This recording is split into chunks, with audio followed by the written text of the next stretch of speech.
에레미야가 아직 시베의 뜰에 갇혀있을 때에 여호와의 말씀이 그에게 두 번째로 임하니라. 이르시되 이를 행하시는 여호와 그것을 만들며 성취하시는 여호와 그의 이름을 여호와라 하는 이와 이와 같이 이르소서. 너는 내게 부르짖으라. 내가 내게 응답하겠고 내가 알지 못하는 크고 은밀한 일을 내게 보이리라. 아멘. 우리가 살아가고 있는 이 세상은 공중권세 자본, 이 공중권세 자본 마귀가 모든 분야를 통해서 인간을 유혹하고 인간을 미혹하는 그런 영적 원리가 있습니다. 그래서 이 마귀가 세상을 퇴폐시키고 인간의 의식을 갖다가 완전히 그렇게 망가뜨리는 그것은 결국 멸망시키기 위한 것이거든요. 그런데 이 세상이 멸망하지 않고 그리고 오늘도 오늘 이 하루가 우리에게 선물로 주어진 거고요. 선물로 주어지고 우리에게 삶의 기회를 주어지는 것. 이것은 이 마귀가 온 세상을 흑암으로 인류를 멸망시키려는 이것에 대한 저항하는 사람이 있기 저항하는 사람이 있기 때문에 그나마 이 세상이 그렇게 빛 가운데 그렇게 살아가게 됩니다.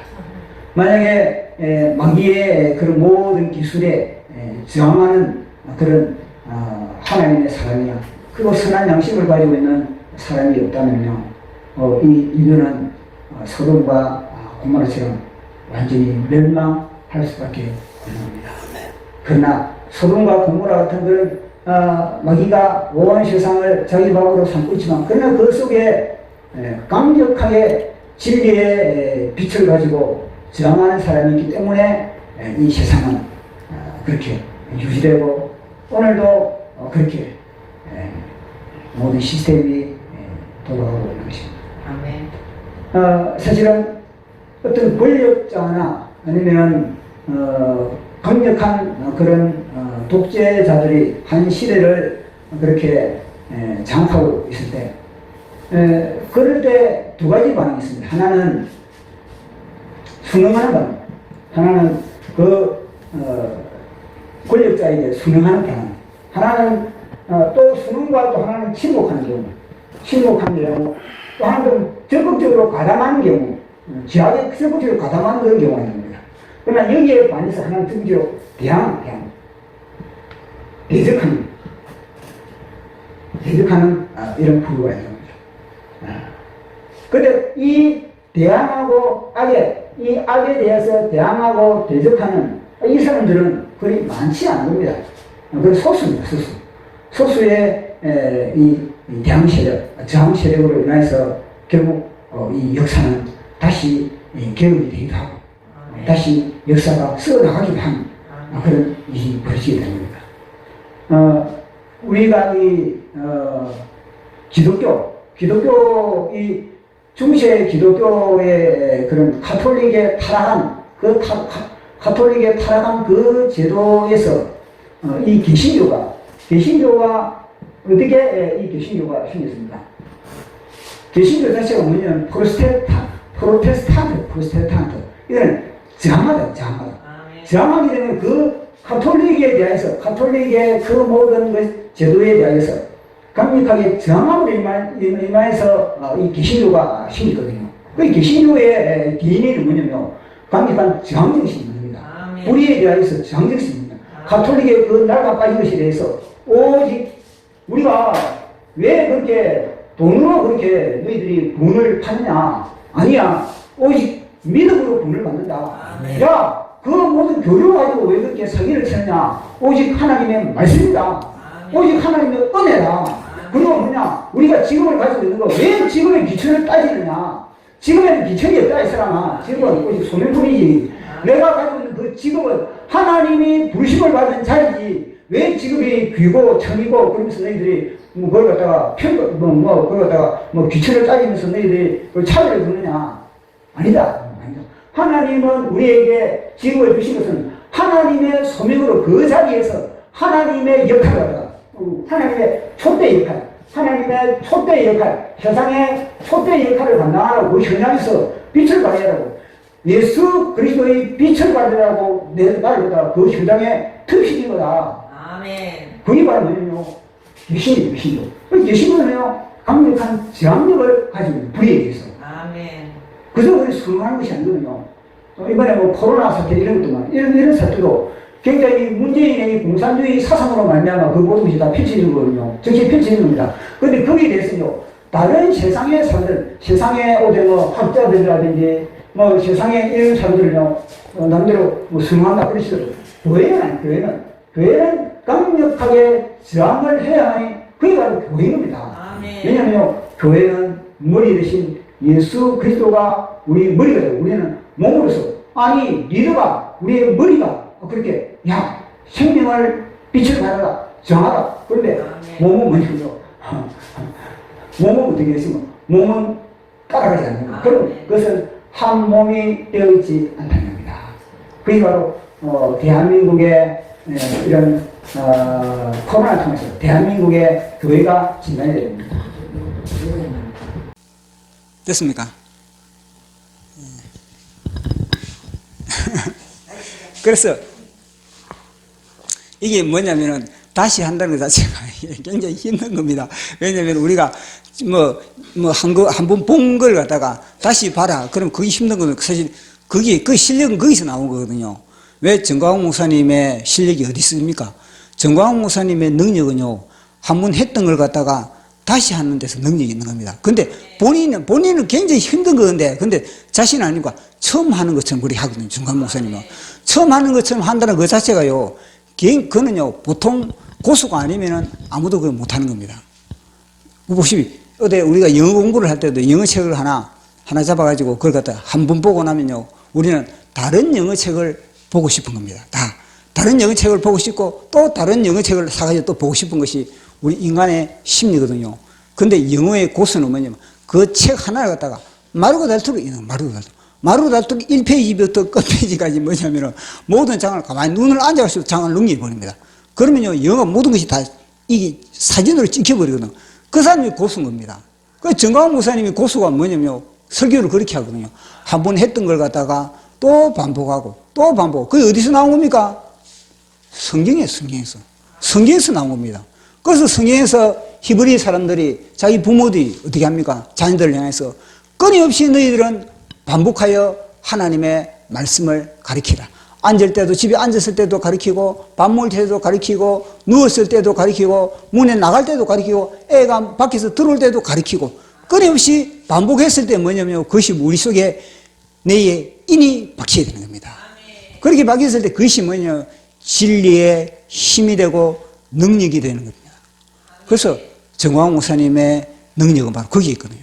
다른 사람들은 한 번 전하고 나면은 그걸 다시 전하는 것 본인 자체가 싫어하는 겁니다. 본인 자체가 싫어하고 두 번째는 뭐냐면 듣는 사람이 지겨워한다 이런 의식을 가지고 있거든요. 그걸 누가 준다 그랬습니까? 정광훈 목사님이 분명히 마귀가 주는 마귀가 뭐냐면 전하는 본인도 뭐냐면 이거 전하면은 상대방이 듣고 나면 지겨워하겠지 이렇게 생각을 하게 만든다는 겁니다. 또 그걸 갖다 내가 지겹다 그렇게 생각하는 것 자체 또 누가 주는 겁니까? 욕이 주는 거예요. 왜냐하면 메타인지라는 것 자체는 뭐냐면은 내가 한번 본 걸 갖다가 사람들은 내가 알고 있다 그렇게 생각을 하거든요. 그러나 그걸 갖다가 네가 한번 본 걸 알고 있는 걸 갖다가 네가 한번 기록을 해봐라. 너가 다시 그걸 갖다 다시 말을 해봐라. 그러면요 그 사람들은요 5%에서 10%밖에 못한다는 겁니다. 그러면서 자기는 알고 있다 생각하는 거예요. 그게 착각이에요, 착각. 근데 메타인지 이거는 뭐냐면 내가 80%를 모르고 있다는 것을 아는 거, 이게 메타인지입니다. 80%를 모르니까 어디 가겠습니까? 끊임없이 그걸 알 때까지 내가 이걸 적을 때까지 내가 들은 걸 갖다가 내가 다시 반복을 할 때까지 완벽하게 할 때까지 내가 지식을 축적하는 그것이 바로 메타인지인 겁니다. 그 히브리 사람들이 왜 그들이 IQ는 대한민국의 코리아 사람들보다 IQ가 낮거든요. 히브리 사람들은. 이스라엘 사람들은 우리보다 IQ가 낮습니다. 그러나 그들이 더 탁월하고 지혜로운 이유가 뭐겠습니까? 메타인지 공부를 하는 겁니다. 메타인지 공부를 하니까 그들은요, 한 번 딱 공부를 하면요, 완전히 실력, 자기 화가 되어버린 겁니다. 그래서 사실 뭐 모든 공부 분야뿐만 아니라 기술 분야도 다 그러거든요. 기술 분야. 얼마나 우리가 반복을 많이 합니까? 운동도 자세 하나가 얼마나 많은 반복을 하고 있습니까? 태권도 기본 자세가 보시고 얼마나 이 반복을 합니까? 뿐만 아니라 운동을 하는 사람들도 마찬가지고 음악을 하는 사람들도 마찬가지고 끊임없이 반복을 해요. 막 탁구할 때도 보면 이것만 몇 줄간 하죠. 이것만. 그런데 우리는 이것처럼 그렇게 반복을 해야 되는 겁니다. 자, 다시 카메라를 돌리겠습니다. 자, 우리의 이 역사, 어둠의 역사가 진행될 때, 그 어둠의 역사에 이제 저항하는 사람이 있고, 또 하나는 순응하는 사람이 있는 겁니다. 또 어떤 사람이 침묵하는 사람이 있고, 그러나 그 어둠의 역사를 갖다가 저항하는 사람들은 그리 많은 사람이 아닌 겁니다. 소수의 사람들이 그 어둠의 역사의 진행 방향을 갖다가 완전히 저항을 하면서 다시 하나님의 빛의 역사, 진리의 역사의 수레바퀴를 다시 진리 쪽으로 돌이키는 그런 사람들이 많지 않고 소수의 사람들인 겁니다. 그 소수의 사람들로 인해서 오늘도 이 역사는 빛의 역사로서 지금도 굴러가고 있는 겁니다. 우리 대한민국의 역사도 마찬가지입니다. 지금 소수의 정광훈 목사님이 소수의 그런 하나의 그런 깃발을 들므로 인해서 이제 사람들이 모여들게 되거든요. 만약에 정광훈 목사님이 진리의 깃발을 들지 않았다면 지금요 우리 이 시간에 이렇게 예배를 하나님께 드릴 수가 없는 겁니다. 보십시오. 얼마나 칠흑 같은 어둠이었습니까? 저는 그 당시에 문재인이 그렇게 할 때는요 매일마다 저는요 순교에 대한 그런 기도를 한 겁니다. 이제는 끝나는구나. 문재인이 저 평창 올림픽 할 때 그걸 보면서 저는요 이제는 진짜 밀고 내려오는 것 같은 그게 저인데 압박감이 저인데 와닿는 겁니다. 평창 올림픽 할 때 그 선수단을 이끌고 내려올 때 얼마 안 있어서 저 북한에 이제는 김정은이가 다 밀고 내려오겠구나. 그런 위기감과 압박감을 저는 가졌거든요. 그러면 저는 어떻겠습니까? 순교의 기도를 제가 준비를 한 겁니다. 제가 당장 말이 순교지 순교 되겠습니까? 그게 목에 진짜 칼이 들어오 보십시오. 그게 순교 되겠습니까? 그게 안 되거든요. 그러면 어떻게 해야 되겠습니까? 미리 기도를 해놔야지 순교를 하려면. 그래 새벽마다 저는요 늘 뭐냐면요 주님 배교하지 않게 하여 주십시오. 죽는 자리에 일찍 죽지. 괜히 고무시작할 바에도 당하면서 죽지 않기를 원합니다. 완전히 포탄이 떨어져요. 제 머리에 떨어지든지.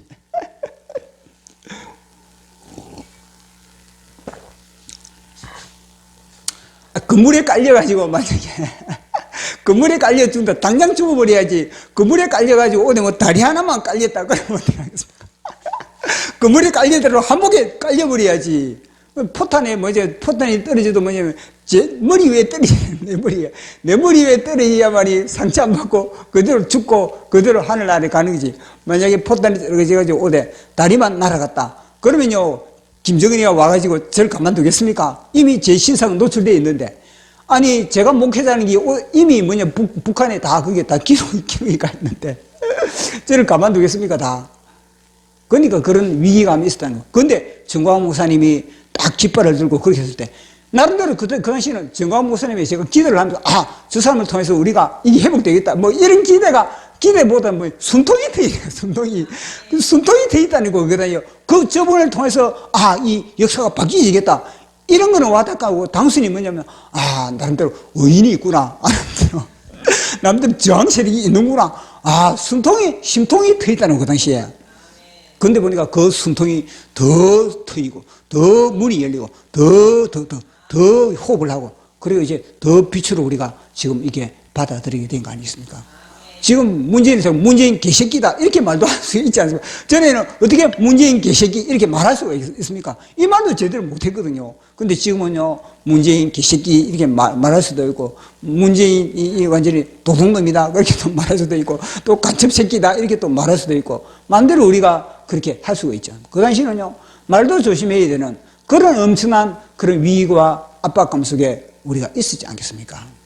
근데 그렇게 역사를 우리 대한민국의 역사를 그런 바꾸는 그런 사람들도 뭐냐면 소수나 많지 않다는 겁니다. 다 보시 제가 뭐 개신교 이거 완전히 가톨릭을 저항해서 개신교가 그렇게 나왔는데 가톨릭의 그 모든 제도, 가톨릭의 그 모든 구원론, 가톨릭의 구원론은 다 뭐냐면요, 이거는 돈으로 사는 겁니다. 돈으로 사는 그런 가톨릭의 구원론이 아니야. 오직 믿음이야. 오직 하나님의 은혜야. 오직 하나님의 말씀이야. 그러면 오직 너희들의 직업도 뭐냐면요, 직업의 기준을 따지는 그런 시대거든요. 그때 아니면 직업은 소명이야. 하나님의 소명이야.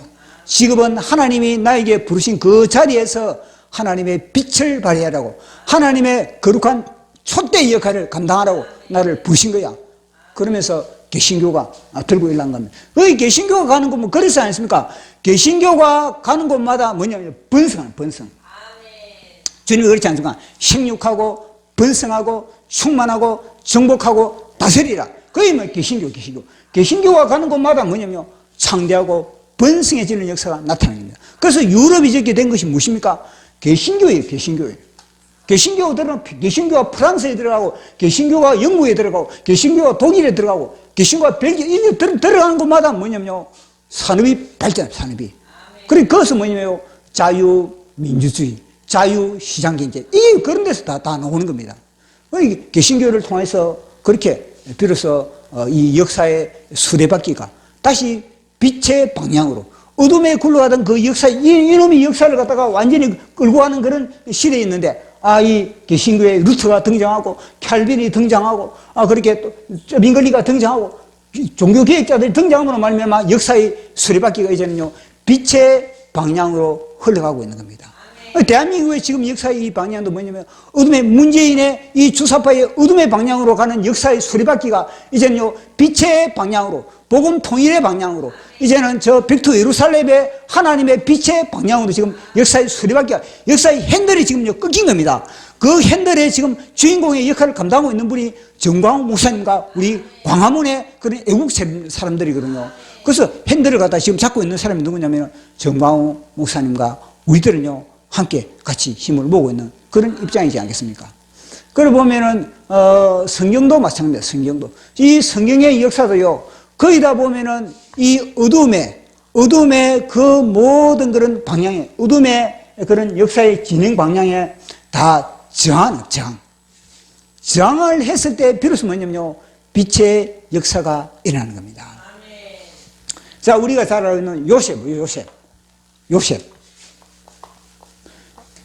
요셉을 통해서 우리는요, 저항정신을 우리는 거기서 배울 수 있는 겁니다. 저항정신.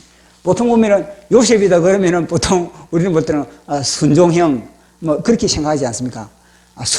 요셉에게는 순종형이 있지만은 그러나 그 속에서요, 저항이 불의에 대한 저항정신이 없는 사람은요, 하나님의 말씀에 대해서 순종할 능력도 없는 겁니다.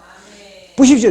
예를 들어서 정광훈 목사님은요, 불의에 대해서 저항하는 그런 능력이 있기 때문에 하나님의 말씀에 대해서 100% 순종할 수 있는 그런 능력을 가지고 있는 분인 겁니다. 그러니까 이 저항정신과 이 순종하는요, 똑같은 겁니다. 이퀄인 겁니다. 저항정신은 죄악에 대해서 저항하는 것이고, 순종은요, 하나님의 말씀에 순종하는 겁니다. 하나님의 말씀에 순종하는 그가 세상을 향해서, 죄악을 향해서 저항을 할 수 있는 그런 에너지가 있고, 오늘 우리 찬송처럼 성령 충만을 받고서 기도대장 될래요. 성령 충만을 받고서 기도대장 될래요. 또 성령 충만을 받고서 순종대장. 보시고, 성령 충만을 받고서 순종대장, 하나님의 말씀에 순종대장 하는 자가 이 마귀에 대해서 강력하게 저항할 수 있고, 대적할 수 있고, 싸울 수가 있는 겁니다. 그래서 보면요, 요셉 보면은 순종도 잘해. 부모에게 순종하고, 부모의 말씀, 부모가 심부름 시키면 그 심부름을 잘 순종하고 있지 않습니까? 그러나 요셉 속에는요, 그 종으로 팔려갔는데 그 속에 저항정신이 있다는 거예요. 요셉이 만약에 이 저항정신을 발휘하지 못했다면요, 요셉은 이제는 싹이 잘려버린 거죠. 더 이상 끝나버린 겁니다. 어디에서 저항정신을 발휘할 수 있는가? 그것은 다름 아니라 보디발의 아내로부터 저항정신이 있는 겁니다. 보디발의 아내는 권력자. 보디발의 권력이 보디발의 권력은 동일하게 보디발의 아내에게 권력이 같이 동일한 겁니다. 왜냐? 한 몸이기 때문에. 그러니까 보디발의 아내는 엄청난 권력을 가지고 있습니다. 그 권력을 가지고 있는 보디발의 아내가 이 요셉을 향해서, 야, 나에게 내 몸을 바치라. 자, 그럼 어떻게 하겠습니까? 당연히 요셉의 입장에서는요, 할 수 없이 그렇게 해야 되는 겁니다. 그러나 요셉은 저항하는 겁니다. 내 목숨을 걸고 요셉은 저항을 했던 겁니다. 보디발의 그 아내가 한두 청년을 잡아먹었겠습니까? 많은 청년을 잡아먹었을 겁니다. 자기 집에 종이 한두 명이 있습니까? 여러 수십 명의 종이 있을 것인데, 여러 수십 명의 종 중에서 보디발의 아내는요, 몇 명을 잡아먹었을 겁니다. 그런데 요셉은 그걸 알고 있는 거예요. 저 딱 보니까, 요셉이 얼마나 지혜롭습니까? 하나님의 영을 딱 받았으니까, 저 속에는 뱀이 몇 마리 들어있구나. 저 보디발의 아내 속에는 뱀이 몇 마리가 들어있구나. 딱 알고, 평소에 요셉은요, 경계를 하고 있는, 저 뱀새끼, 저 혓바닥에, 저 꽃뱀에 내가 한동안 하지 않겠다. 저 꽃뱀에 내가 당하지 않겠다. 평소에 요셉은요, 기도로 준비하고 있는 겁니다. 그럼 벌써 이 보디발의 아내가 추파를 던질 때 벌써 요셉은요, 딱 무장을 하고 있는 겁니다. 저 음란의 영. 저 음란의 영에 내가 걸려들면은 내 인생은 여기서 끝장난다. 그렇기 때문에 요셉은 기도를 준비하고 그렇게 했기 때문에 요셉은요, 그 순간에 보디발의 아내가 와 탁 덮쳤을 때 우통도 벗어버리고 그렇게 도망을 36년 도망을 친 거 아니겠습니까? 그거는 평소에 준비되어 있기 때문에 준비되어 있어요. 그것이 요셉의 저항정신을 우리는 보게 되는 겁니다. 그 저항정신이 어디서 나오는 겁니다? 하나님의 말씀에 순종하기 때문에, 하나님을 경외하고 하나님을 두려워하고 하나님의 눈치를 보기 때문에 요셉은요, 그 순간에요, 하나님 편에 내가 속하는 겁니다. 만약에 그 순간에 요셉이 하나님을 놓쳐버렸다, 어떻게 하겠습니까? 하나님을 놓쳐버리면은 요놈이 요셉을 잡아버린대. 하나님을 놓쳐버리면 요셉도 정욕에 불타는 청년이 옆에서 완전히 그렇게 히히덕 낙낙거리고 추파를 던지고 그러면 어떻게 하겠습니까? 넘어가는 겁니다. 넘어갈 수밖에 없는 겁니다. 누가 음란의 영에 자신 있는 사람이 남자나 여자나 어디 있겠습니까?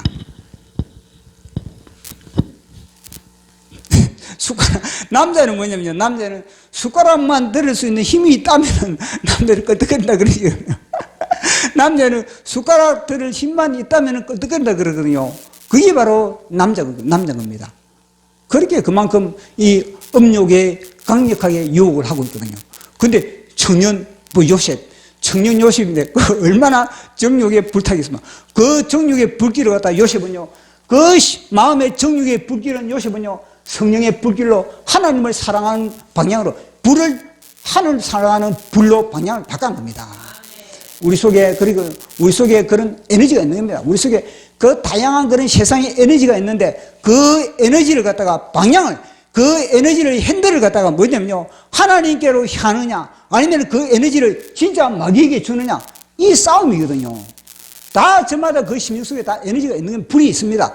그러나 그 불을 갖다가 내가 하나님의 제단에 내가 드리느냐 아니면 마귀의 제단에 내가 이 불을 드리느냐, 그 싸움이지 무슨 싸움이겠습니까? 그 싸움에서 요셉은 그렇게 이긴 겁니다. 그래서 요셉은 시대의 하나의 그런 운전대를 그렇게 운행할 수가 있는 겁니다. 그 요셉은 깜빵이거든, 깜빵에. 그것으로 인해서 요셉은 깜빵에 간 겁니다. 그 깜빵에 가가지고 이제는요, 이 깜빵이라는 것 자체가, 깜빵에 들어가면은 사실은 자유가 박탈되는 행위예요. 사람은 자유가 박탈되면 최고 고통스러운 겁니다. 왜냐? 우리는 다 하나님의 형상대로 우리를 빚기 때문에 우리는요, 다른 것보다 자유가 박탈된다 그러면요, 우리는요, 몸서리 치는 겁니다. 왜냐? 하나님은 자유하시는 분이시니까. 예수님도 자유하시는 분이니까. 우리 예수님이 뭐라 했습니까? 진리를 알지니 진리가 너희를 자유롭게 할 것이라. 나를 알아라, 나를 경험하라는 겁니다. 나를 경험하는 자가 자유한다. 그리고 성령님 모시고 주의 영이 계신 곳에 자유한다. 성령님도 자유하는 영이거든요. 그렇기 때문에 성삼위일체 하나님 아버지는 자유하시는 영인 겁니다. 하나님의 형상대로 빚은 우리 인간도요, 만약에 이 깜빵에 집어넣는다, 옥에 집어넣는다, 그러면요, 굉장히 최고 고통스러워하는 것이 바로 그것이거든요. 그것에 들어가면요, 너무너무나 고통스러운 겁니다. 그러나 그 깜빵에 들어가면 자유가 박탈되지만은, 그러나 그것에 하늘문이 열리는 현장이 되는 겁니다. 사실 이 깜빵에는 그 사람의 심령 속에 어떠한 사상의 씨가 들어있는지, 그 사람의 심령 속에 이 속에 하나님의 씨가 들어있는지, 아니면 이 마귀의 씨가 들어있는지, 여기에 따라서 깜빵에 딱 들어가면요, 사람이 사상이 달라져요. 사상의 깊이가 달라져 버리는 겁니다. 여기에 마귀의 씨, 만약에 공산주의 사상이 만약에 심령에 떨어졌다, 그러면 이 사람들을 갖다가 깜빵에 딱 집어넣으면요, 공산주의 사상을 갖다가 번성. 공산주의 사상을 깊이를 더해가고, 공산주의 사상을 갖다가 확장을 시키고, 공산주의 사상의 엄청난 지혜를 그렇게 이런 것들을 받아오는 겁니다. 박헌영이를 갖다가 깜빵에 집어넣으니까, 일제 때 박헌영을 깜빵에 집어넣으니까, 공산주의 사상을 갖다가 더 뭐냐면 정폭시키고, 더 깊이를 더하고, 더 체계화시키는 그런 일이 벌어지고 있는 겁니다. 저 보십시오. 독일의 이탈리아의 공산주의 사상을 정립한 그람시라는 이 사람이, 그람시라는 이 사람도 깜빵에 갔거든요. 이 사람도 뭐냐면 한 7년 동안이나 깜빵에 들어간 겁니다. 그런데 옥중수라는 이 엄청난 책을 지었거든요. 깜빵에서 이 책을 지었는데, 그 책이 결국은요, 공산주의 문화 헤게모니 전쟁을 일으키는 강력한 책인 겁니다. 공산주의 사상을 옛날에는 마르크스 사상을 완전히 혁명시키는, 마르크스 사상을 완전히 그걸 뒤덮어버리는 그런 엄청난 사상을 갖다가 이 그람시라는 사람이 깜빵에서 그걸 갖다가 발전시키고, 그걸 갖다가 확장시키고 깊이를 더했다는 겁니다. 그래서 이제는 그람시가 그 당시 이제는 공산주의 이제는 그런 권력 그런 혁명이 아니라 이제는 문화혁명. 문화를 통해서 이제는 진취적으로 들어가야 된다. 진취적으로 모든 분야 학생, 학교에, 그리고 또 어떤 직장에, 그리고 또 어떤 무슨 문화단체에 다 이제는 진짜를 구축해가지고 오랜 전투를 벌여야 된다. 단순히 그렇게 폭동을 일으키고 혁명을 일으키보다 하나의 그런 사상혁명을 일으켰을 때, 문화혁명을 일으켰을 때, 비로소 이 공산주의 혁명이 완성될 수가 있다. 그렇게 이야기를 하고 있는 겁니다. 보십시오. 서구의 서구의 기독교 나라들, 그 기독교 나라를 갖다가 공산주의들이 침탈을 하니까 그게 불가능했거든요. 근데 이 그람시의 이 전략을 이용해서 뭐시면 기독교가 초토화가 되는, 기독교가. 문화를 통해서, 지금 우리나라를 보시면 동성애, 이슬람 차별, 그렇게 다 문화로 들어오는 게, 문화를 다 그람시 작전이, 이게 다. 그람시 작전을 다 들어오니까 지금 뭐죠? 교회가, 미국이나 유럽이나 모든 교회가 다 뭐냐면요, 완전히 초토화가 되는 겁니다. 이 그람시가 어디서 그러면 사상을 발전시키나? 감옥에 가둬 놓으니까, 감옥에서 맨날 이놈으로부터 영감을 받는, 이놈을. 이 마귀로부터 감옥에서 집중적으로 영감을 받아가지고 이 옥중수호라는 이 책을 써가지고 여기에서 문화전쟁이다. 이제는 헤게모니를 잡아야 된다. 진지전을 해야 된다. 기동전을 해야 된다. 진지전을 해가지고 어느 정도 힘을 발휘했을 때 그때 기동전을 해야지. 처음부터 기동전을 한다고 처음부터 그냥 날뛰다가는 표적이 된다. 그런 식으로 그렇게 이 감옥에서 그렇게 사상의 깊이를 더했던 겁니다. 마찬가지로 여기에 만약에 이 감옥에 만약에 기독교인이 딱 들어갔다. 예를 들어 이승만 대통령이, 한성 감옥인데, 이승만 대통령이 이 감옥에 딱 들어갔다. 이 이승만 대통령 속에 이 기독교 씨가 들어갔거든요. 말씀의 씨가 그 속에 떨어진 겁니다. 말씀의 씨가 그 속에 딱 떨어져 있으니까 감옥에 가니까 어디가 있습니까? 그 말씀의 씨가 싹이 나기 위해서는 엄청난 고통을 당하고, 이 감옥에서. 고통을 당하고, 핍박을 받고, 그리고 또 목에 칼을 쓰고, 그리고 엄청난 고문을 당하고, 그러다 보니까 그 속에서 이제는요, 이 생명의 씨가, 하나님의 말씀의 씨가 싹이 나는 겁니다. 그렇게 했을 때 이곳에서 기도하는 겁니다. 살려달라고. 살려달라고 하면 그 기도는 어떠한 기도겠습니까? 단순히 우리의 기도와 다른 겁니다. 생명을 거는 기도. 내일이면 죽을 수도 있는데 하루하루가 보십시오. 자기의 그런 동료들은, 자기의 이 한성 감옥에 갇힌 자기 동료들은 매일매일 죽어나가는 겁니다. 매일매일 죽어나면서 막 고문을 당하면서, 밤마다 고문을 당하면서 비명소리에 그렇게 막 잠을 못 잘 정도로 그런 비명소리를 들으면서 그 한성 감옥을 하루하루 버틴 겁니다. 그 버티는 그 사람의 입에서 나오는 기도는 어떤 기도이겠습니까? 절규는 절규. 내가 여기서 살아야 된다. 내가 배웠던 예수 그리스도, 그분은 영원한 생명이다 그러는데, 그분은 부활하셨다는데, 그분은 죽은 자도 살린다는데, 그분은 구원해 주더라는데, 내가 구원을 봐야 되겠다. 그러면서 절규하면서, 그래서 한성 감옥에서 예수님을 만나게 됐지 않겠습니까? 그래서 이 사상의 깊이를 갖다가 그 속에 어떤 씨를 품느냐에 따라서 사상의 깊이를 탄, 이 한성 감옥에서 그래 이승만 대통령은 대한민국을 밑그림을 그려버린 겁니다. 대한민국의 밑그림을 그리니까 그 밑그림을 가지고 이제는 뭐냐, 유럽에 가니까 그 밑그림을 구체적으로, 그 밑그림을 미국에서 유학을 하면서 그 밑그림이 구체적으로 이제는요, 집을, 이미지를 그리게 되는 겁니다. 그래서 이승만 대통령 속에 있는 대한민국이 이제는요, 자유민주주의, 자유시장경제. 그 당시에는요, 한미동맹이 없었거든요. 그렇지만 이승만 대통령은 이미 그 속에 뭐냐면요, 외교가 중요하다. 우리의 모든 문물을 갖다 개방해야 된다. 그 당시에는 한미동맹을 가지고 있지 않았지만, 그러나 이승만 대통령은 이 한성 감옥에서 뭐냐면요, 외국과 문물을 해야 된다. 외국과 통상을 해야 된다. 외교를 굉장히 강조를 한 겁니다.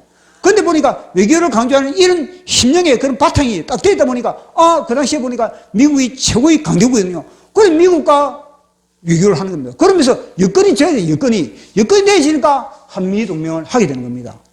그건 무엇입니까? 이승만 대통령 속에 가지고 있는 시가, 문물이 중요하다. 외국의 문물이 중요하다. 외교가 중요하다. 그리고 그 모든 것을 갖다 가지고 있는 그런 시가 뭐냐면요, 한미동맹을 이미 뭐냐면요, 맺게 하는 거예요. 하나님이 한미동맹을 끌어준 겁니다, 그건요. 바탕이 되어지지 않는데, 하나님은요, 그 심령 속에 바탕이 되지 않는데, 한미동맹에 축복을 주면은 그걸 받아 먹겠습니까? 그걸 갖다가. 받아 먹을 수가 없는 겁니다. 한미동맹은 이승만 대통령 속에 이미 뭐냐면요, 한미동맹을 삼킬 수 있는 그런 그릇이 딱 준비가 되니까 하나님이 한미동맹의 여건을 말해주는 겁니다. 그렇게 했을 때 이승만 대통령, 이거는 하나님이 나에게 준 축복이다. 그것이 생명을 거는 겁니다. 보시오, 우리가, 하나님은 축복을 갖다가 우리에게, 언제나 우리에게 축복의 재료를 우리에게 주는 겁니다. 그러나 우리가 그 축복의 재료를 갖다가 받아 먹을 수 있는 그 그릇이 준비됐을 때 그는요, 우리 것이 되지, 우리가 준비되지 못하면은 그것은 또 옆으로 넘어갈 수밖에 없는, 아니면 또 지연될 수밖에 없는 그런 일이 벌어지고 있다는 것을 알 수가 있는 겁니다. 그래서 이승만 대통령은 이 한성 감옥을 통해서 대한민국이 이제는 잉태가 되는 것. 또 보십시오. 이 서울구치소, 우리 정광훈 목사님은 서울구치소에 들어갔습니다. 3번이나 서울구치소에 들어갑니다. 그래서 정광훈 목사님의 간증을 들어보면은 70년의 인생을 살았는데, 70년의 그 인생을 살았는데 보니까 그 70년의 인생의 깊이보다 감방에 한 3개월인가 갇혔을 때 더 많은 깊이를 했다는 거예요. 더 깊이. 엄청난 깊은 사색을 했다는 겁니다. 깊은 사색 자체가 뭐예요? 깊은 기도를 했다는 거예요. 깊은 기도를 그렇게 한 6개월 동안 그렇게 했다는 겁니다. 그러면서 6개월 동안 그렇게 기도를 하면서 딱 뭐냐면요, 이 감옥에서 이제는 딱 모든 대한민국의 문제를 갖다가 깜방에서 보게 됐다. 깜방에서. 깜방 밖에서는 안 보이던 것이 깜방 안에 들어가니까 그것을 봤다는 겁니다. 왜냐면요, 하늘이, 이거, 아니, 아무나 그러면 깜빵에 들어간다고 그게 보입니까? 아닙니다.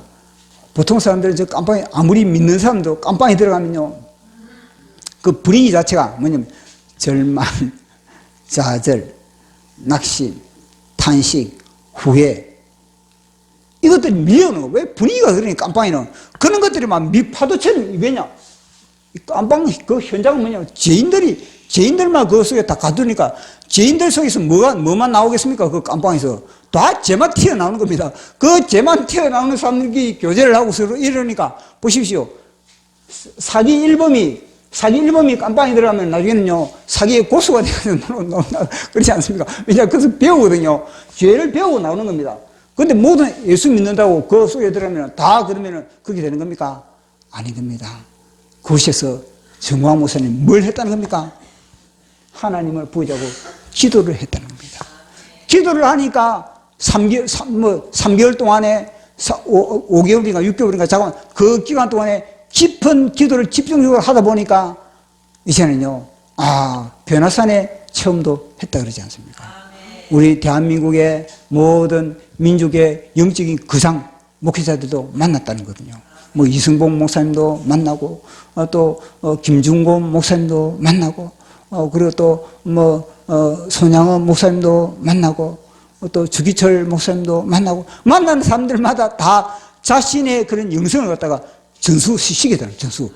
주기철 목사님은 순교해라 그러고 또 손양원 목사님은 사랑에 대해서 이야기를 했을 것이고 또 김중원 목사님은 반드시 통일시키라, 반드시 국회에 그렇게 입성시키라. 그 변화산 체험을 갖다가 정광 목사님은 이 깜방에서 그렇게 했다는 겁니다. 그 깜방에서 하니까 이제는요, 그 깜방에 들어가면은 이게는 하나님의 영이, 이게 깜방 자체가 뭐냐, 예수 믿는 사람들 이것이 뭐냐면요, 고난.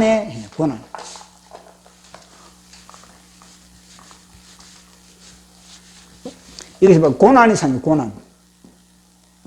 깜방은 고난의 상징이거든요, 깜방은. 그러니까, 을을 위하여 고난을 받는 자, 을을 위하여 핍박을 받는 자, 복이 있나니, 하나님이 그의 것이다. 하나님의 나라가 그에게 임하는 겁니다. 하나님의 나라가 그에게 임할 뿐만 아니라, 하나님의 비전, 그 개인뿐만 아니라, 그 가정이나 아니면 그 사람이 살고 있는 그 나라의 비전도 뭐냐면요, 하나님이 다 준다는 거예요. 왜냐? 고난의 영을, 하나님의 영을 통해서 그렇게 보게 되는 겁니다. 그래서 정광 목사님이 깜방을 통해서 문제는, 대한민국의 문제는 저 한 놈을 죽여야 되겠구나. 김정은을 죽어야만이 대한민국이 숨통이 트는구나. 대한민국의 저 김정은 저 한 놈 때문에 엄청난 GNP가, 엄청난 예산이 그렇게 다 무시듯이 다 그렇게 빠져나가는구나. 그래서 통일을 해야 되겠구나. 그러면 어떻게 되겠는가? 대통령을 세워야 되겠다. 누구냐? 보니까 윤석열 대통령을 뽑아 올려야 되겠다. 그래서 이것을 다 그렇게 계획을 잡은 것이 않겠습니까? 그러면서 우리 대한민국의 역사의 운전대를 갖다가 하나님이 누구에게 맡겼습니까? 정광훈 목사님, 정광훈 목사님에게 하나님의 역사의 운전대를 맡긴 겁니다. 정광훈 목사님의 머리에서 모든 대한민국의 모든 지혜, 대한민국이 앞으로 어떻게 경영해야 될 것, 모든 것을 갖다가 하나님이 정광훈 목사님을 통해서 다 주는 겁니다. 그 하나님의 경영이 바로 그거거든요. 왕이 있다면은 그 옆에 선지자가 있는 선지자가. 선지자를 통해서 왕에게 끊임없이 뭐냐면요, 하늘의 계시를 부어주는 겁니다. 그럼 왕은 어떻습니까? 왕은 선지자를 통해서 받은 하나님의 계시, 그 계시를 가지고 통치를 하는 겁니다. 그런데 이 왕이 선지자를 무시를 한다. 그러면 이 왕은 어떻게 되겠습니까? 하나님 폐식이 된 겁니다. 자, 오늘 우리가 읽은 본문이 있습니다. 우리가 예레미야 이 본문은요, 누구나 다 알고 있습니다. 교회 다니는 사람들은 다 알고 있습니다. 부르짖어라. 크고 비밀한 일을 보이리라. 그 부르짖기는 부르짖는데 크고 비밀한 일이, 그 다음에 예레미야에게는 어떤 비밀이 벌어진다. 여기에 대해서 근데 사람들은 모르는 겁니다. 왜냐하면 이 본문만, 이 구절만 알지, 이 구절만 안 돼. 그러면 예레미야에게 하나님이 부르짖어라. 크고 비밀한 일을 보이리라 그러는데 에레미야에게 크고 비밀한 일이 뭐지? 보여중이 뭐지? 자, 그럼 우리가 지금 질문해도 뭐죠? 우리가 한 사람 제가 만약에 질문을 해도 뭐 아십니까? 모르겠는데 다 이렇게 할 수밖에 없는 겁니다. 교회 다니는 사람 100에 100명에게 에레미야에게 이 본문의 말씀을 부르짖으라. 한번 보십시오. 자, 우리 한번 읽어보도록 하겠습니다. 자, 시작. 에레미야가 1절 시작. 에레미야가 시위대 뜰에 갇혀 있을 때에 여호와의 말씀이 그에게 두 번째로 임하시나 이르시되. 자, 보십시오. 이 에레미야를 가보면요, 시위대 뜰에 갇히다든지 깜빵에 들어간다든지 이 에레미야가 한두 번 한 게 아니거든요.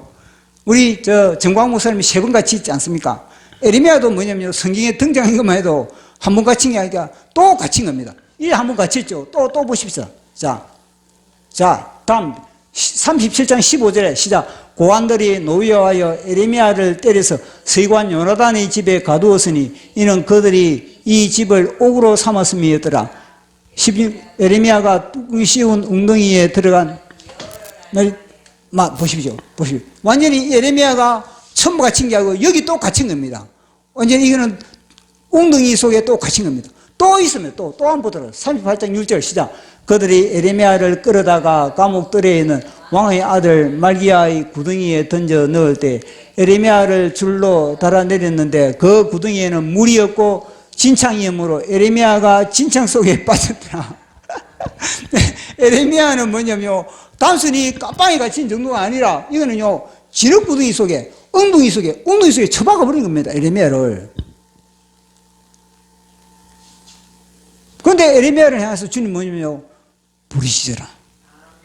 일을 행하는 여호와, 그 일을 지어서 성취하는 여호와, 성취하는 여호와께서 너는 내게 부르짖어라. 그래, 부르짖었는데 보통 이거는 이제 아는데 부르짖는데 에레미야가 부르짖어 가지고 하나님이 크고 비밀한 일을 뭘 보여주냐? 질문을 하면요, 아무도 모른다는 겁니다.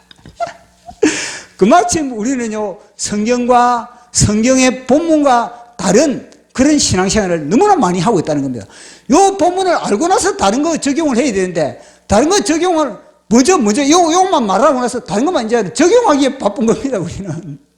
에레미야가 이 부르짖음을 통해서 하나님으로부터 크고 비밀한 일을 뭘 받느냐, 그걸 알고 나서 우리는요, 이 부르짖음에 대해서 다른 데 적용을 해야 되는데, 우리는요, 에레미야가 부르짖음을 통해서 하나님께서 보여준 그 비밀은 뒷전인 겁니다, 뒷전. 왜냐? 나와는 상관이 없다는 겁니다. 내 문제가 코와 석자다 보니까 에레미야에게 어떤 응답이 주어졌는지 상관이 없다. 별로 관심이 없다는 겁니다. 그건 뭘 말하는 겁니까? 신앙의 기초가 없다는 겁니다. 신앙의 기초는 에레미야가 크고 비밀한 일을 부르짖음을 통해서 하나님이 에레미야에게 보여준 것이 무엇이냐? 그걸 알고 나서 그 다음에는요, 나에게도 적용시키고 대한민국에도 적용시키고 이웃집에도 적용시키고 그렇게 해야 신앙이 제대로 된 신앙이지 않겠습니까? 그런데 이거는 너무나 다 알고 있거든요. 크고 비밀한 일을 보여준다는데 크고 비밀한 일이 무엇인지를 모르는 경우가 너무나 많다는 겁니다. 자, 그 크고 비밀한 이야기가 사실은 뭐냐면은 자세히 읽어봐야 알거든요. 단순히 에레미야에게 야, 너를 갖다가 강경해 주겠다. 너를 어떻게 해주다. 이렇게 바로 나오면 괜찮은데, 좀 성경이 좀 복잡하게 좀 써난 겁니다. 그러니까 사람들이 예의 이해하기도 힘들다. 예의 읽기도 귀찮다. 그러면서 씩 넘어가 버리거든요. 자, 그 뭔지 우리 한번 찾아보도록 하겠습니다. 33장, 제가 요약, 이것도 길게 보려면 시간이 걸리니까 33장 9절 우리 같이 읽어보도록 하겠습니다. 33장 9절 시작. 이 성읍이 세계 열방 앞에서 나의 기쁜 이름이 될 것이며 찬송과 영광이 될 것이요 그들은 내가 이 백성에게 베푼 모든 복을 들을 것이요 내가 이 성읍에 베푼 모든 복과 모든 평안으로 말미암아 두려워하며 떨더라. 아멘. 또 있습니까? 10절도 시작. 여호와께서 이와 같이 말씀하시니라. 너희가 가리켜 말하기를 황폐하여 사람도 없고 짐승도 없다 하던 여기에 곧 황폐하여 사람도 주민도 없고 짐승도 없던 유다 성읍들과 예루살렘 거리에서 절구하는 소리, 기뻐하는 소리, 신랑의 소리, 신부의 소리와 및 만군의 여호와께서 감사하라. 여호와는 선하시니 그 인자하심이 영원하리다 하는 소리와 여호와의 성전에 감사제를 드리는 자들의 소리가 다시 들리니 이는 내가 이 땅에 포로를 돌려보내어 지난 날처럼 되게 할 것입니다. 말씀이나 아멘. 자, 이거는요 이중적인 예언이 있습니다. 이중적인 예언. 이중적인 예언. 자, 이중적인 예언이 뭐냐면요. 첫 번째는 포로기한. 첫 번째는 에레미야에게 주어진 것이 뭐냐면요. 포로기한. 첫 번째는 포로귀한. 자, 이 정도 그냥 알고 있습니다. 이 정도 그냥. 두 번째는 뭐냐면요. 천년왕국. 이스라엘의 천년왕국입니다. 이스라엘의 천년왕국이 되었을 때 뭐냐면요. 기뻐하는 소리, 신랑의 소리, 신부의 소리, 아이들의 뛰노는 소리, 그것이 회복이 되는 겁니다. 지금 이스라엘의 저런 기뻐하는 소리, 신랑의 소리, 저런 소리가 아직까지 회복이 안 됐거든요. 그것은 천년왕국이 되었을 때 저 소리가 회복되는 겁니다. 이스라엘 백성들이 포로기한도 지금도 포로기한이 전 세계에 지금 흩어져 있는 이스라엘 사람들이 얼마나 많습니까? 그들이 다 이스라엘 땅으로 다 돌아가야 되는 겁니다. 다 이스라엘 땅으로 다 돌아가지고 결국은요 이제는 다윗의 가지가 나게 되는, 다윗의 가지가 난다는 것을 또 예언을 하고 있는 거예요. 자, 에레미야가 다윗의 가지가 난다는 소리를, 자 시작. 여호와의 말씀이니라. 보라, 내가 이스라엘 집과 유다 집에 대하여 일러준 선한 말을 성취할 날이 이르리라. 그 날이 그때 내가 다윗에게 선한 공의로운 가지가 나게 하리니 그가 이 땅에 정의와 공의를 실행할 것이라. 아멘. 이건 6년 이후에 예수 그리스도, 예수님이 이 땅에 오시는 걸 갖다 보게 된 겁니다. 600년. 또 예수님이 이 땅에 온 것뿐만 아니라 이 말씀은 또 이중적 예언이거든요. 예수님이 천년 왕국의 왕으로, 다윗의 가지의 왕으로 천년왕국에 또 서게 되는 겁니다. 그걸 갖다가 에레미야에게 예언을 하고 있는 겁니다. 보십시오. 600년 이후, 나아가서는요, 그 이후에 다시 다가올 그런 천년왕국 때 이스라엘의 회복, 그까지도 다 보게 되는 겁니다. 그 다음 또 구절 있습니까? 17절 시작. 여호와께서 이와 같이 말씀하시노라. 이스라엘 집과 왕위에 앉은 사람이 다윗에게 영원히 끊이지 아니할 것이며 내 앞에서 번제를 드리며 소제를 드리며 다른 제사를 항상 드릴 레위 사람이 제사장들이 끊이지 아니하리라 하시니라. 아멘.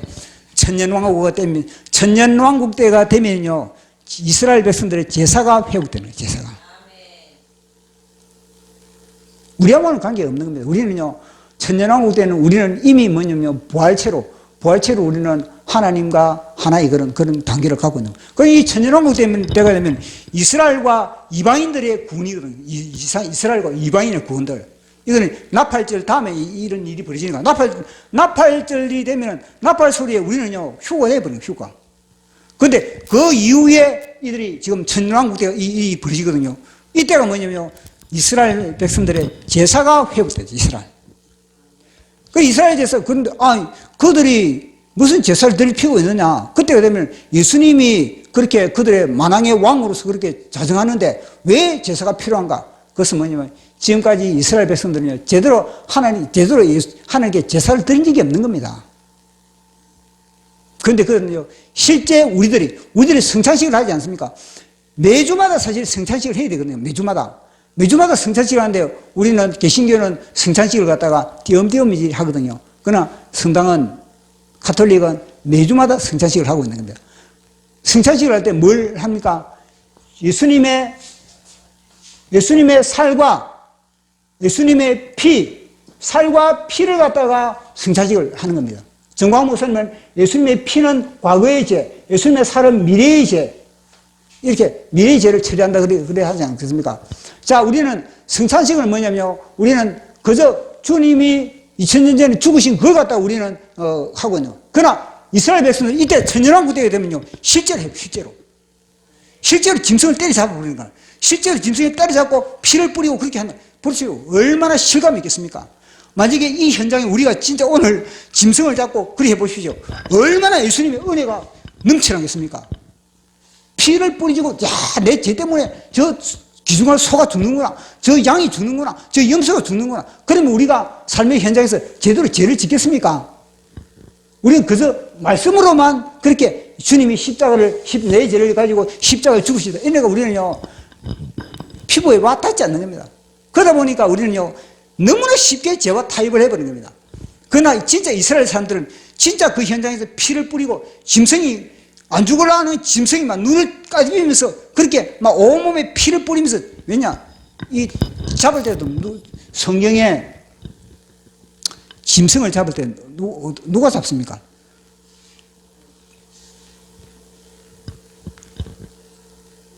제사절자, 내가 제사를 만약에 드린다 그러면 제가 죽이는 겁니다. 제가 죽이고 그렇게 했을 때 그거 갖다가 뭐 껍질을 갖다가 이 기름, 염통의 기름, 이 기름을 갖다가 불에 올리는 거는 제사장이 하고 실제 내가 죽이는 겁니다. 그러니까 내가 그 짐승을 죽이는데 어떻게 죄를 함부로 짓겠습니까? 그러니까 천년왕국 때가 되면요, 실제 이 일이 벌어지는 겁니다. 이게 바로 뭐냐면요, 에스겔의 성전, 에스겔의 37장 그 이후에 보면 성전이 나오거든요. 그 성전은 지상에 없는 성전인 겁니다.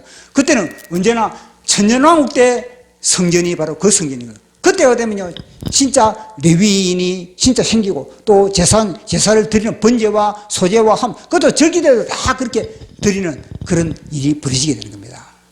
그걸 갖다가 지금 이 에레미야를 통해서 예언을 하게 돼요. 에레미야가 이 시대 뜰에 갇혔을 때, 구덩이에 빠졌을 때, 그 구덩이에 빠졌을 때 에레미야가 낙심, 절망, 좌절, 후회, 탄식, 이럴 수밖에 없는데, 마귀는 끊임없이 에레미야를 향해서 그러지 않겠습니까? 야, 너 그 사역자가 너 하나님으로부터 그렇게 완전히 부름을 받은 자가 그 시대 뜰에 갇혀가지고 너 신체 끝났다.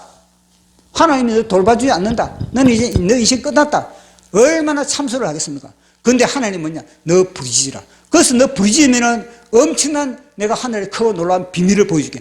그 비밀이 600년 이후에 예수 그리스도께서 오시는 것을 본 것이고, 그리고 그 이후에 마지막 때에 천년왕국의 이스라엘의 회복을 보게 되는 겁니다. 보십시오. 정광 목사님은 감옥에 들어갔습니다. 감옥에 들어가지고 정광 목사님 부르짖었습니다.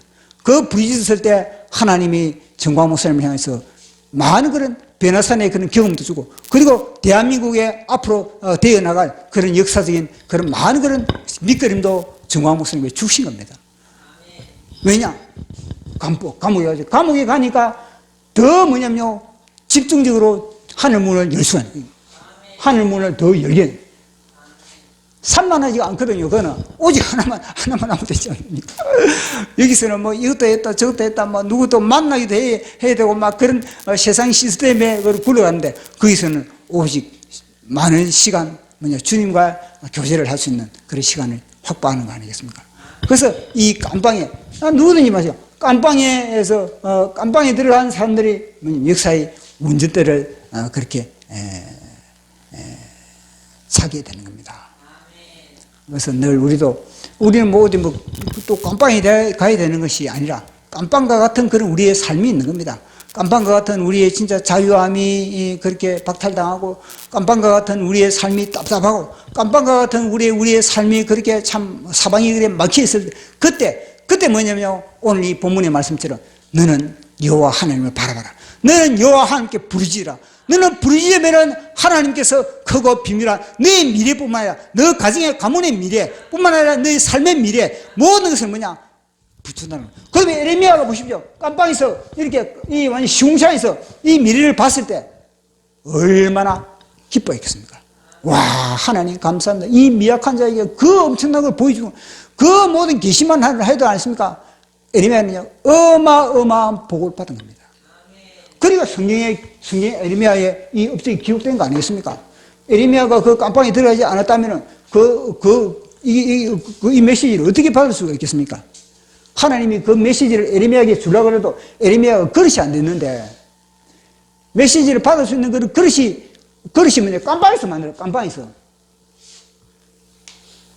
오직했으면 정광 목사님이 70년의 목회 생활을 했는데 6개월 동안에 6개월인가 잠깐만요. 6개월 동안에 내가 모든 뭐 사이가 내가 모든 내 계시를 내가 거기서 더 깊이 봤다는 겁니다. 그래서 뭐냐면 나는 이제는 사도법으로 나는 살아가겠다. 전에는 뭐냐면 나는 사도 바울처럼 나는 지금까지 내가 인생이 후회가 되는데 모든 것을 다 해봤는데 봉회도 해보고 교회도 해보고 애국운동도 다 해보고 진짜 후회 없이 했는데 딱 후회가 되는 것이 뭐냐면 내가 지금까지 내가 사도급으로 내가 못 살아갔다는 겁니다. 사도급으로 내가 매일 죽는 그런 진짜 그런 그분을 내가 살아보겠다. 보십시오. 깜빵이 들어가기 전에는 정광 목사님은 내가 부족한 게 뭐가 있겠느냐. 내가 봉회도 내가 끝내주게 했고 교회도 내가 봉시키고 애국운동 정광 목사님처럼 그렇게 애국운동을 가열차게 한 사람이 전 세계에 어디 있겠습니까? 기네스북에 올 사람인데 저분이. 근데 딱 깜빡이 딱 들어보니까 내가 사도급으로 못 살았구나. 사도급은 내가 살아야 되겠다. 그러면서 사도바울처럼 내가 강도의 위협과 강의 위협과 동족의 위협과 모든 그런 엄청난 그런 위협 속에서 내가 감당했다 했으면 내 사도급은 내가 살아보겠다. 깜빡이서 가다 그런 걸 각오를 하기도 그걸 또 시야가 열리버린 겁니다. 그래서 우리 인생의 삶의 현장이 깜빵과 같은 그런 나의 삶의 그런 현장일지라도 그런 상황이 벌어질지라도 그때는 이승만 대통령이 깜빵에서 그렇게 한성감옥에서 그렇게 주님을 깊이 만났던 것을 서울구치소의 정광 목사님이 그렇게 했던 것들 에레미야처럼 오늘 이 본문에 그런 만남의 하나님의 그런 만남의 장을 연출하기 위해서 성령님이 지금 뭐냐면 준비하고 있다는 준비.